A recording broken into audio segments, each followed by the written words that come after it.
কি হবে নাম লিখে দেয়ালে যদি না থাকি তার খেয়ালে?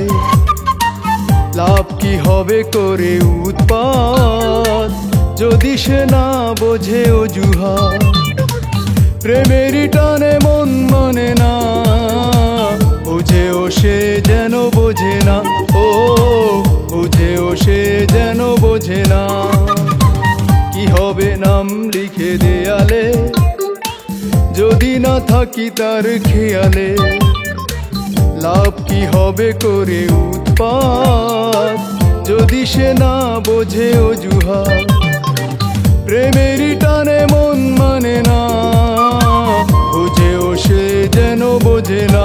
ও বুঝেও সে যেন বোঝে না।